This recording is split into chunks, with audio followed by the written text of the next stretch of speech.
Assalamualaikum warahmatullahi wabarakatuh. Halo semuanya, kami dari kelompok 5 kelas 10 MIPA 2. Kali ini kami akan menjelaskan tentang larutan elektrolit dan non-elektrolit. Silahkan ditonton. Pengertian larutan. Larutan adalah campuran dua atau lebih zat yang membentuk satu macam fase homogen, di mana setiap zat bercampur menyebar secara merata di seluruh campuran. Contohnya seperti larutan gula yang terdiri dari air dan gula, larutan garam yang terdiri dari air dan garam, larutan sirup yang terdiri dari air dan sirup. Di mana satu gelas air disebut zat pelarut, gula, garam, dan sirup adalah zat terlarut. Komponen larutan yang terdiri dari zat pelarut dan zat terlarut. Zat pelarut adalah zat yang digunakan sebagai media untuk melarutkan zat lain, umumnya lebih banyak. Struktur zat pelarut tidak berubah. Zat terlarut adalah komponen dari larutan yang jumlahnya lebih sedikit. Struktur zat terlarut dapat berubah. Macam-macam larutan. Larutan dibagi menjadi dua, larutan elektrolit dan non-elektrolit.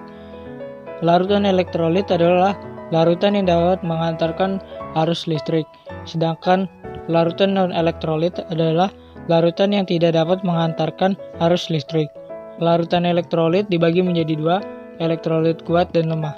Svante Agus Arrhenius ialah seorang ilmuwan yang mengemukakan bahwa senyawa dalam larutan dapat terurai menjadi ion-ion, dan kekuatan asam dalam larutan aqua tergantung pada konsentrasi ion-ion hidrogen di dalamnya.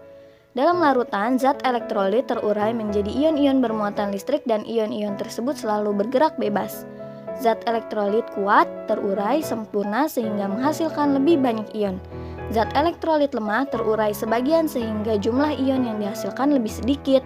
Kemampuan suatu zat untuk terionisasi dalam larutannya dinyatakan dengan derajat ionisasi. Elektrolit kuat adalah alfa sama dengan 1, elektrolit lemah adalah 0 lebih kecil alfa lebih kecil 1, non-elektrolit adalah alfa sama dengan 0. Elektrolit kuat 4 partikel NaCl. NaCl menghasilkan Na plus Cl, 4 ion dan 4 ion menghasilkan 8 ion. Elektrolit lemah 5 partikel CH3COOH. CH3COOH menghasilkan CH3COOO- plus H plus 3 ion dan 3 ion menghasilkan 6 ion. Non-elektrolit 5 partikel C6H12O6. Larutan gula tidak menghasilkan 1 ion pun.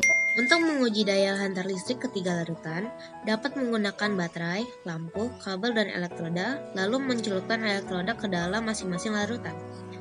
Lampu di larutan garam akan menyala dengan terang dan elektrodanya akan dikelilingi banyak gelembung gas karena larutan tersebut terionisasi sempurna dan dapat menghantarkan daya listrik yang kuat. Lampu di larutan cuka akan menyala redup dan elektrodanya dikelilingi sedikit gelembung gas karena hanya terionisasi sebagian saja. Sedangkan larutan gula tidak memiliki daya hantar listrik sehingga lampu tidak akan menyala dan tidak akan ada gelembung gas. Sekian penjelasan dari kelompok kami, jangan lupa share and like video ini dan juga subscribe channelnya.